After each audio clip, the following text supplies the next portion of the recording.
Hello and welcome back to First Church of God. Welcome back to Midweek Encouragement, and where we take a moment throughout the week just to try to encourage you to follow Jesus closer and to remember what he has to say to you.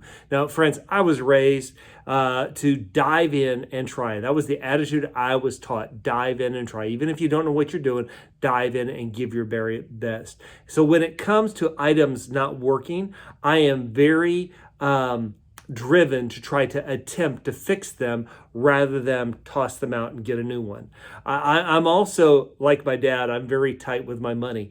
And if I believe if I can and I have the tools, I'd rather learn than pay for someone else to do what I might be able to do. It's a good and it's a bad trait. Well, the other day I decided I'm going to attempt to repair my lawnmower, my riding lawnmower. And I'm attempting to do a project that I have never, ever done in my life.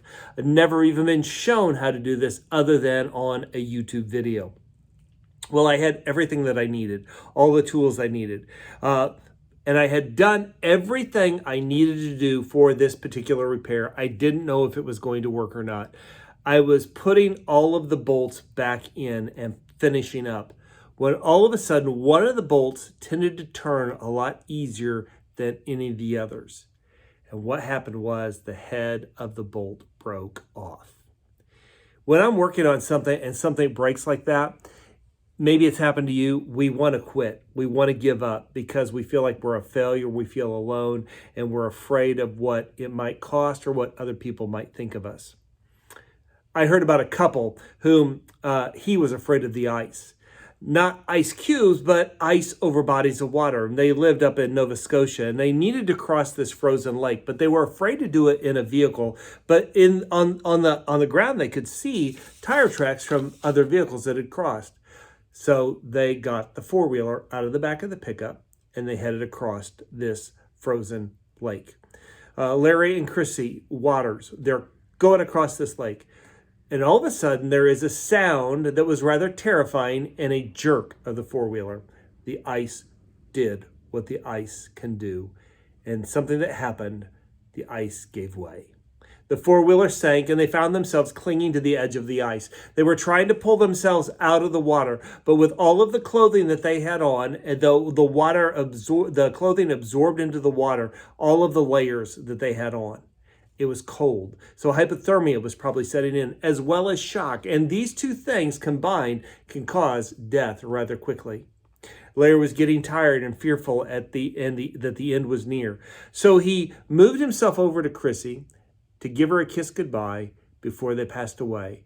They were cold, they were alone, they were afraid. I don't know of anyone who has been in Larry and Chrissy's position, their predicament, but we've probably all had a time where we felt hopeless, where we felt cold, alone, and afraid. We've been hurt and we felt helpless. We feel alone. We feel afraid. And we feel it'd be easier to be dead because we feel we are at the end of our rope. Now let's keep something in mind. A lasso and a noose are the same design, made from the same material. It's a matter of which end of the rope you're on. It was Eugene Peterson who paraphrased Matthew chapter 6 in the Message Bible, and he said, you're blessed when you're at the end of your rope because there's less of you and more room for God and his work. And I think he's very right in that. So even when we try all we can do to walk in holy fear of God, there are times we find ourselves at the end of our rope.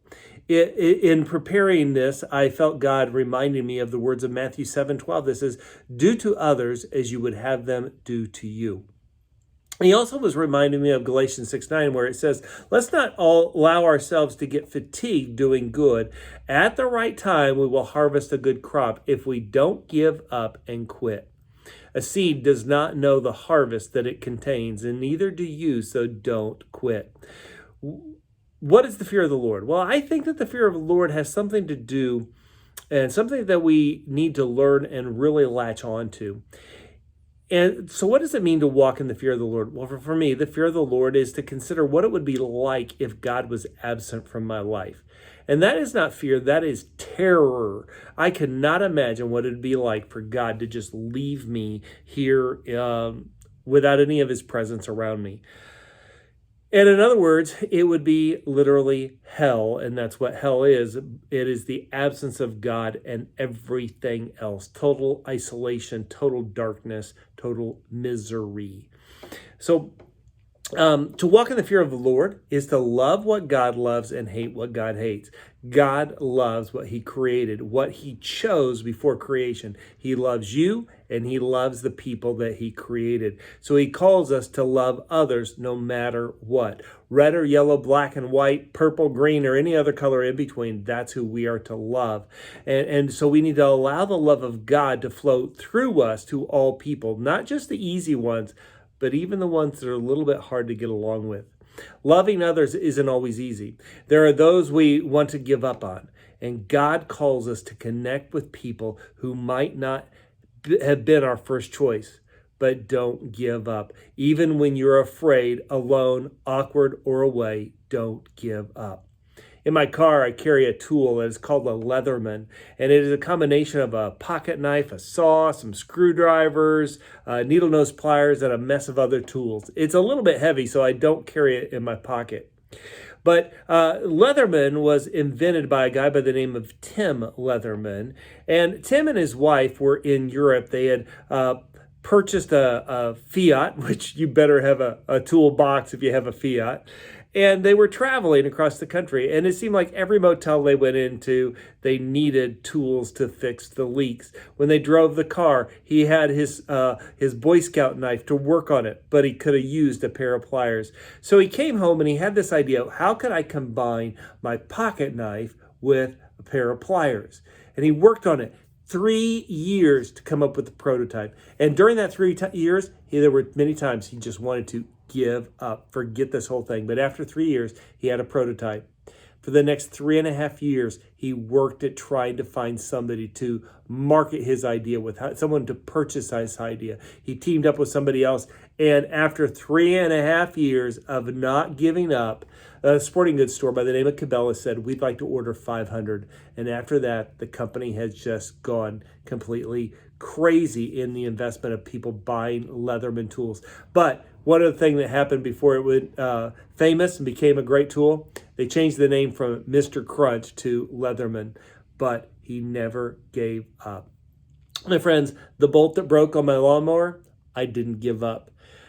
The Leatherman tools have needle nose pliers, and with God's help and some needle nose pliers, I was able to remove the remaining parts of the bolt and put a new bolt in, and I believe I fixed my problem on my mower. As Larry and Chrissy gave their final kiss goodbye, his hand reached down and he touched something on his hip. It was his Leatherman tool. He pulled the Leatherman tool out, stabbed it into the ground, pulled himself out, pulled his wife out. They took off most of the wet clothing and ran to safety where they could get dry and be taken care of. They were rescued by the grace of God and the fact that Tim Leatherman didn't give up. As God's chosen people, holy and dearly loved, clothe yourselves with compassion, kindness, humility, gentleness, and patience. That's what it says in Colossians 3:12. So if we do, we won't be out of fashion. If you dress yourself as God's chosen people, God's dearly loved people, we dress ourselves with compassion, kindness, humility, gentleness, and patience. We will never be out of fashion. So let's not give up on what God is doing in us and around us, and let's put on what God has laid out before us. And remember, don't give up, because the difference that you make may be a difference in somebody else, and it may be a difference in a lot of other people. So let's not give up in doing good. God has a plan for you.